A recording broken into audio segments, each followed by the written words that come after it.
साफियालाई रङहरूसित खेल्न खुब मन पर्थ्यो। उसित जिन्दगीका अनेकौं रङहरू थिए। त्यसैले होला उसको करिब जाने हर कोहीको जिन्दगी रङ्गीन बनिदिन्थ्यो। उसले बनाएको ती पेन्टिङ्सहरू मनको ग्यालेरीमा अझै छन्। उसको मुस्कानले गर्दा नै मेरो जिन्दगीको क्यानभास रङ्गिएको थियो, भिन्न रङहरूमा, उसको रङहरूमा। कतै रातो, कतै पहेँलो, कतै गुलाबी, अनि कहिले सधैँ सँगै बसेर हेर्ने त्यो घाम अस्ताएको क्षितिज जस्तो। उसको डायरी कसैले खोतल्छ त थाहा पाउँदो। उसले आफैलाई वर्णन गर्न कस्तो शब्दकोश लेखेकी थिए, जहाँ जिन्दगीको अर्थमा मेरो नाम पनि थियो। उसका कुराहरू बुझ्न कोही उ जस्तै पागल चाहिन्थ्यो, अनि त्यो पागल सायद म मात्र थिएँ। सपनाको कुरा के गरौँ, सिरानीमा अनगिन्ती सपना सिउरेकी थियो उसले। उसलाई उडिरहनु थियो यो पवन जस्तै, उसलाई रोकिनु थिएन, कतै बगिरहनु थियो यो खोला जस्तै। म अचम्म खालकी थिए, दिनमा तारा खोज्थी, अन्धकारमा पनि रमाउँथे। उसको लागि खुसी कुनै ठुलो कुरा थिएन। ऊ आशाले भरिएकी अप्सरा थिए, जसको सामु मेरो अस्मिता फिक्का पर्थ्यो।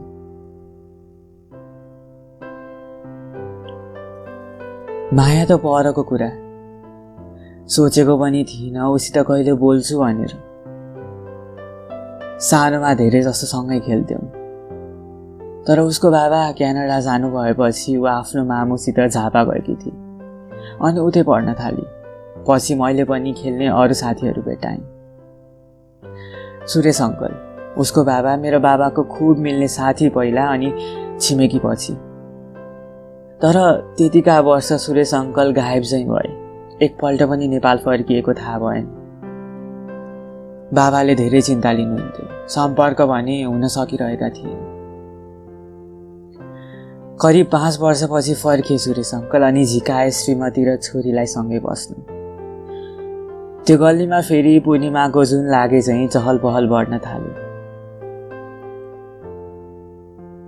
जब मैले साफियालाई त्यतिका वर्षपछि फेरि देखेँ, विश्वास नै गरिनँ ऊ साफिया नै थिए भनेर। कति फेरेकी थियो, उसको निधारको कोठीले मात्र चिने। सानो छँदा उसको र मेरो एउटा फोटो थियो, जहाँ उसलाई पछाडि राखेर म सकि नसकी साइकल चलाउँदै थिएँ। त्यो फोटोलाई मामुले फ्रेम गरेर हलमा राख्नु भएको थियो। जो पनि आउँथ्यो मामुलाई तपाईँको छोरी हो भने सोध्थ्यो। यसरी सदा साफियाको चर्चा मेरो घरमा भइरहन्थ्यो। त्यही कारणले पनि होला उसले मलाई बिर्से भने मैले उसलाई कहिले बिर्सिन सकिनँ। त्यो चन्द्रमालाई सधैँ निहाल्छौँ, थाहा भए पनि कि हामी त्यसलाई पाउन सक्दैनौँ। ठिक त्यस्तै म उसलाई सधैँ आफ्नो बादलीबाट हेर्थेँ, आफैमा मुस्कुराउँथेँ, कल्पनामा मात्र उसको करिब जान्थेँ। तर धेरै समय बितिसक्दा पनि उसित बोल्ने मौका कहिले पाएको थिएँ। ऊ प्राय बाहिर निस्किँदैन थियो। म लाजले उसको घर जाँदै गइनँ। तर त्यहाँ बस्न आएको 1 वर्षपछि उसको स्कुल चेन्ज भएर मेरो स्कुलमा भर्ना भई। अब त बोल्ने मात्र होइन, सँगै स्कुल जाने र आउने पनि गर्न थालेका थिए। उसलाई सधैँ पाउने चाह त्यसरी मनमा पलाउँदै ऊ कुनै ताराको टुक्रा चाहिँ टुटेर मेरो जिन्दगीमा सपना पुरा गर्ने सहयात्री हुन आए। अनि सायद म उसको आशाको घाम बनी तिनै नसालु नयनमा सदैव बाँचिरहे। आफूले मन पराएको, सम्झनामा सजाएको, आँखामै आई अल्झिएको उसको मुहार त्यसरी सधैँ देखिरहन पाउँदा म पूर्ण रूपमा उसको भइसकेको थिएँ। कस्तो अनौठो हुने कुनै सम्बन्धहरू, कसैले गाँसिएको थियो, कसैले बाँधिएको थियो। साफियासित मेरो नाता मानौ दैवले नै साँचिदिएका थिए। ऊ मात्र यस्तो व्यक्ति थिए जोसित बाँधिँदा मलाई स्वतन्त्र महसुस हुन्थ्यो। पर्फेक्ट ऊ सामु त यो शब्दले पनि मात खान्छ। ब्युटिफुल, यति काफी छैन उसलाई वर्णन गर्नु। साफियाको नामैले काकुती लाग्ने उसको यादमा आज शून्यतामा पनि उसैलाई देख्न थालेको छु। उसको त्यो घुम्रिलो कपाल, निधारमा टिकै लगाउनु नपर्ने गरी प्रकृतिले दिएको कोठी, आँखा, आहा सायद त्यो संसारको एक मात्र चिज होला जहाँ हराउँदा म आफैलाई भेटाउने गर्थेँ। हरेक केटीको नाकमा देखिने फुली र कानको सानो टप उसलाई सम्झन बाध्य बनाउने माध्यम मध्ये एक हुन्। उसको अङ्गालोले दिने न्यानो स्पर्शमा सबैभन्दा सुरक्षित ठाउँको अनुभूति गरेको छु, जो आज म मेरो आफ्नै भित्र पनि पाउँदिन। ऊ मेरो जीवनको त्यो हिस्सा थिए जसले बेला बेला मेरो अधरमा मन्द मुस्कानको ताप दिइरहन्थ्यो। कोही न कोही आउने रहेछन् जिन्दगीमा, जसको साथ धेरै समयको लागि त हुँदैन, तर सम्झना जुनीभरिको लागि दिएर जान्छ। उसको सम्झना पनि त्यस्तै थियो।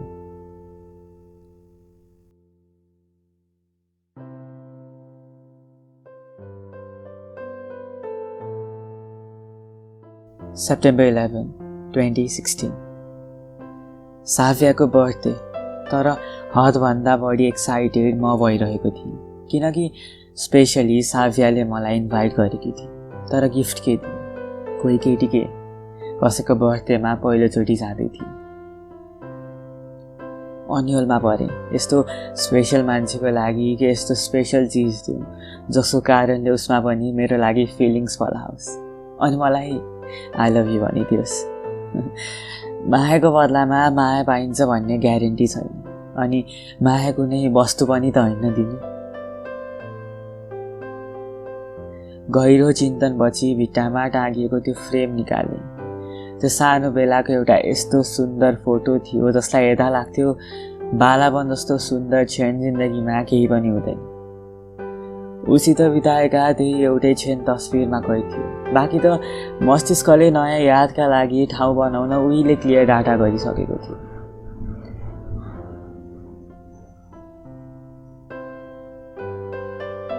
समग्रमा म उसलाई मसित भएको उसको एक मात्र याद दिँदै थिएँ। उसलाई मेरो बालापनको अमूल्य याद दिँदै थिएँ। त्योभन्दा स्पेसल के हुन सक्छ र कसैको लागि। सेतो गाउनमा सजिएकी, गुलाबी गाला, चम्किला सितारा उसको गाउनभरि, शिरमा ताज, उत्सुकताले भरिएको आँखा, ओठभरि मुस्कान देखेर मैले उसलाई सानो हुँदा पढ्ने फेरी टेल्सको स्नो वाइटसित कम्पेयर गरेँ। बेलुनले सिँगारिएको उसको कोठामा झुन्डिएको उसको फोटो हेर्दै टोलाउँदै थिएँ। झरीको स्वर चाहिँ पाहुनाहरूको स्वरले माहौललाई नेत्रुक्कै बनाइरहेको थियो।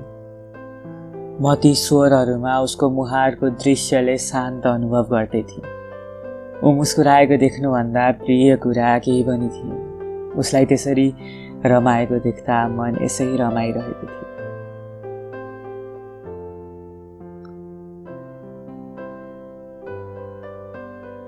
सबै माझ रमाइरहेकी साफियाले एक्लै उसलाई हेरेर मुस्कुराइरहेको मलाई देखी। उसको आँखाले इसारा गर्दै मलाई उसको समीप बोलाए। सबै माझ साफियाको छेउमा त्यसरी उभिन लाज लागिरहेको थियो। सबैले उसको लागि ह्यापी बर्थडे विश गर्न लागे। म भने त्यो मोमबत्तीको सानो रोशनीमा पनि कसरी चम्किरहेकी छे भनेर हैरान थिएँ। ठुलो सास तानेर फु गर्दै 14वटा मोमबत्ती झ्याप पनि पाइदिए। कपाल पन्छाउँदै बिस्तारै केक काट्न थाले। यस्तो सुन्दर मान्छेले काट्छ भने केक त के, म मेरो घाँटी नै तेर्साउन तयार थिएँ। थुप्रै फोटो खिचियो, तर मैले केवल उसलाई मात्र खिचिरहेँ। यी आँखाले उसलाई छोडेर अरू कसैलाई हेर्नै मानेन। गिफ्ट दिने बेला आयो। यादको सङ्गालो थियो त्यो तस्बिर, तर केही पनि नसोची उसलाई दिएँ। छोटो समयको लागि नै सही, गिफ्टको बदलामा उसले मलाई अँगाली। त्यो जस्तो न्यानो केही पनि थिएन संसारमा। म पग्लिन मात्र बाँकी थियो। तर त्यो अँगालो महसुस गर्न पाउँदा नपाउँदै बिलाइहाल्यो क्षणभरमै। म लाजले गलिसकेको थिएँ।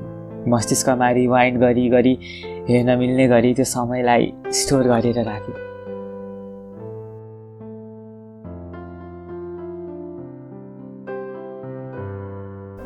स्कुलमा न त उसको कोही साथी थियो न मेरो, त्यसैले सँगै बस्थ्यौँ।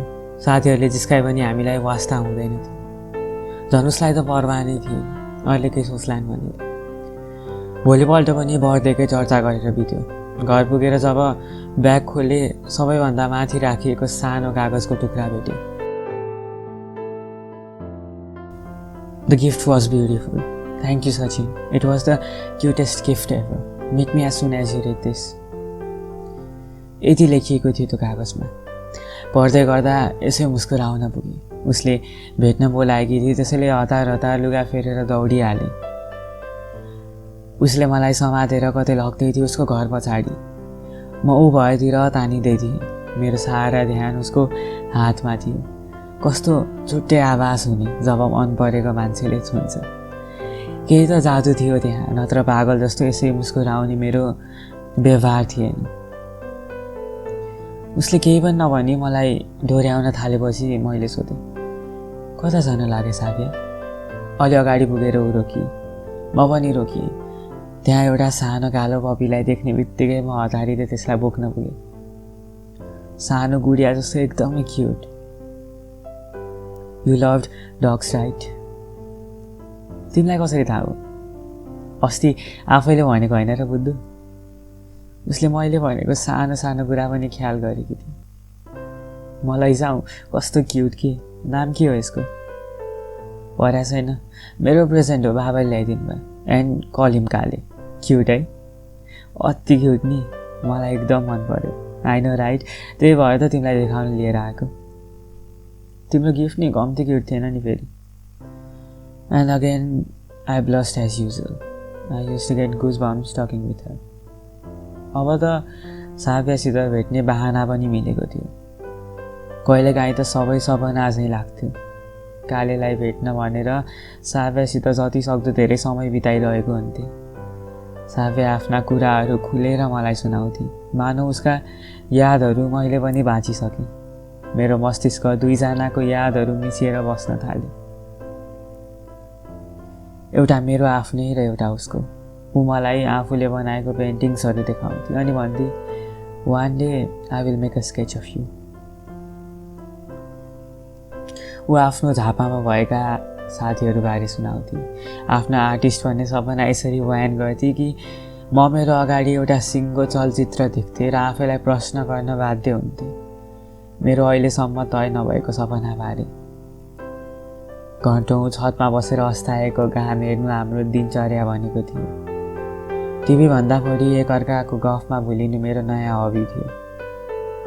झगडा नहुने होइन, तर ऊ रिसाएको मैले कहिले देखिनँ। ऊ पर्फेक्ट थियो अनि ऊ जस्तो पर्फेक्टले म जस्तो इम्पर्फेक्ट कसरी डिजर्भ गर्छ भन्ने जस्तो लाग्थ्यो। होमवर्कको बहानाले स्कुलमा पुरा नभएका आधा अधुरा गफ घर आएर गर्ने उसैको आइडिया थियो।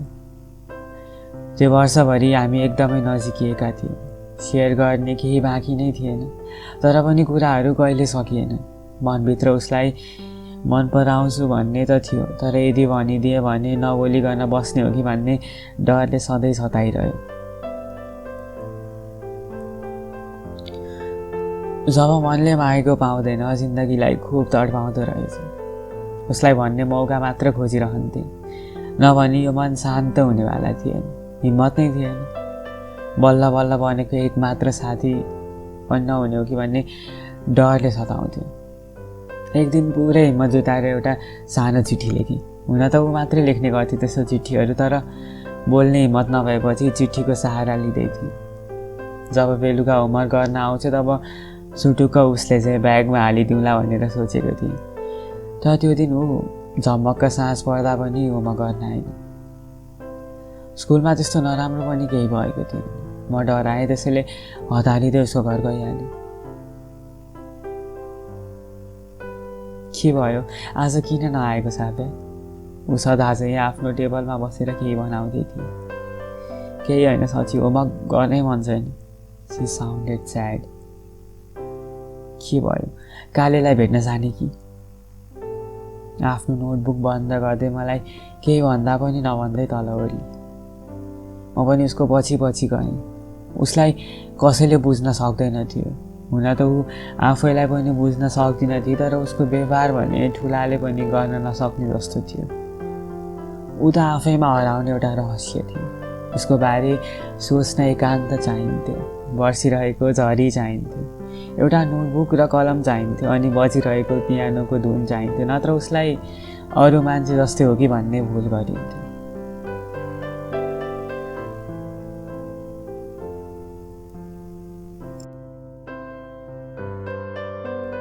तल ओर्लिएर पसलबाट एउटा बिस्कुट किनेर कालेलाई दिन थाली। सचिन, मेरो स्कुल चेन्ज गरिदिनु रे।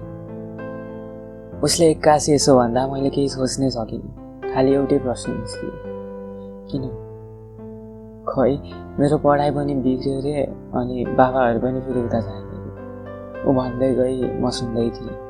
उसका आँसुहरू आँखाको चेप हुँदै गालाको डिलसम्म पुगिसकेका थिए। 1 वर्ष पनि भएको थिएन स्कुलमा आएको। फेरि चेन्ज हुने कुरा सुनेर म पनि हैरान भएको थिएँ। तर फेरि उसलाई सान्त्वना पनि दिनु थियो। होइन होला, तिमी राम्ररी पढ्छु भनेर यसै भन्नुभयो कि? होइन रे, मलाई जानै मन छैन सचिन उता। मलाई यतै बस्नु छ। कस्तो के भयो त? स्कुल चेन्ज भयो, बेलुका भेटिहालिन्छ नि। मलाई यसो भन्न कतै पनि मन लागेको थिएन। खालि उसलाई नराम्रो नलागोस् भनेर भन्दै थियो। मलाई त केवल एउटै कुराको चिन्ता थियो, ऊ बिना स्कुल कसरी जाने।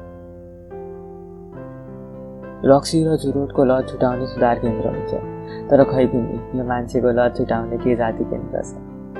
त्यो थाहा पाएको भए त्यही जाने थियो।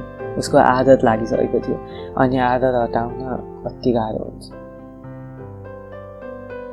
जुन चिठी उसलाई गएर दिउँला भनेर सोचेको थिएँ, घर फर्किँदै गर्दा कुच्याएर फालिदिएँ। कोहीसित बोल्न मन लागेन, न खान मन लाग्यो, खिन्न लागिरह्यो। मेरो मुटु मबाट टाढिरहेको जस्तो। धड्कन बिना जीवन कहाँ हुन्छ? ऊ त मेरो धड्कन थियो, तर यो गम साव्यालाई बिल्कुलै देखाउन मन लागेन। उसलाई हाँसी हाँसी विदाई गर्नु जो थियो। छुट्टिने दिन नजिकिँदै गयो। उसको साथको महत्त्व बढ्दै थियो। हामीलाई थाहा थियो सदैवको लागि छुटिएका होइनौँ भनेर, तर अधिकांश समय सँगै हुने चाहमाथि भौतिक दुर्बलताको अन्ध्रुनी काला बुट्टेदार भयानक बादल लाग्दै थिए, जसलाई सम्झिँदा आज पनि मन पटक्कै उज्यालो हुँदैन। साव्यालाई साथीभन्दा धेरै सोच्नु भुल थियो कि स्वाभाविक केटा र केटी जस्ट फ्रेन्ड्स हुनै नमिल्ने ध्रुव सत्य? त्यो लभ थियो कि इन्फ्याचुएसन? मलाई केही पनि थाहा थिएन, किनकि जे थियो एकदमै ब्युटिफुल थियो। तर उसले के मानेकी थिए मलाई त्यो बेलासम्म अत्तो पत्तो थिएन। उसले गर्ने व्यवहार कहिले फ्रेन्ड जोन त हुँदिन होला भन्ने डर लाग्थ्यो। कहिले अनायसै नजिकिँदा लाग्थ्यो ऊ पनि मलाई मन पराउँछ। कहिले जानेर पनि बेवास्ता गरिदिँदा लाग्थ्यो उसको लागि म एउटा साथी मात्र हो।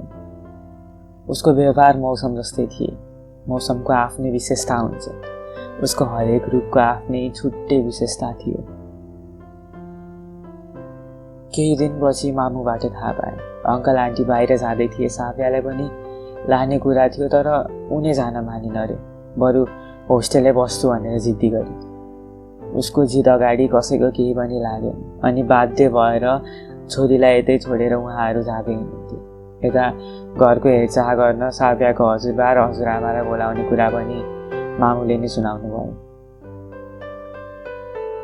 जस्तो भोलिपल्टदेखि साव्याको स्कुल लाग्दै थियो र ऊ होस्टेल बस्नको लागि जाँदै थियो। बेलुकी मलाई भेट्न आएकी थियो। म कतै पनि खुसी देखिन्थिनँ। ती बिचका दिनहरूमा हामीले खुब रमाइलो गऱ्यौँ। दिनभरि डुल्दै बस्थ्यौँ। बेलुका छतमा गएर गीत सुन्दै सनसेट हेर्नु जस्तो मजा केही पनि थिएन। उसलाई अन्तिम दिन दिउँला भनेर एउटा ब्रेसलेट किनेको थियो। मुन्स र स्टार्सले भरिएको त्यो ब्रेसलेट उसको हातमा एकदमै सुहायो। ऊ खुसी देखि, तर दुःखी पनि उत्तिकै भयो। सची मलाई भेट्न त आउँछ नि है कालीलाई लिएर? आइहाल्छु नि यार, तिमीले भन्ने कुरा हो र त्यो। एकैछिनको लागि चारैतिर मौनता फैलियो। मन भारी हुँदै गयो। सबै कुरा कस्तो शून्य शून्य खल्लो खल्लो लागिरहेको थियो। उजुरुक्क उठेर मलाई सदा चाहिँ केही नबोली एउटा चिठी थमाइदिए। च्याटको जमानामा चिठी पाउँदा त्यो 90s को समय बाँचिरहेको छु कि भन्ने महसुस हुन्थ्यो। तर त्यस दिन मलाई त्यो बिताएको चिठी पढ्ने मन लागिरहेको थियो।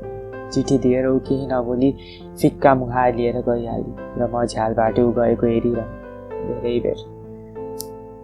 ऊ गएपछि लाग्यो अब सारा खुसीहरू पनि उसित जाँदै थिए। उसले र मैले मिलेर बनाएको अनगिन्ती यादहरू बतासै उडेर मबाट टाढा हुँदै थिए। आउने दिनहरू बिना कटाउने एकदमै गाह्रो हुनेवाला थिए। उसले दिएका यादहरूले मलाई बिजाउन थालिसकेका थिए, किनकि त्यो समयको जस्तो अब केही पनि हुनेवाला थियो।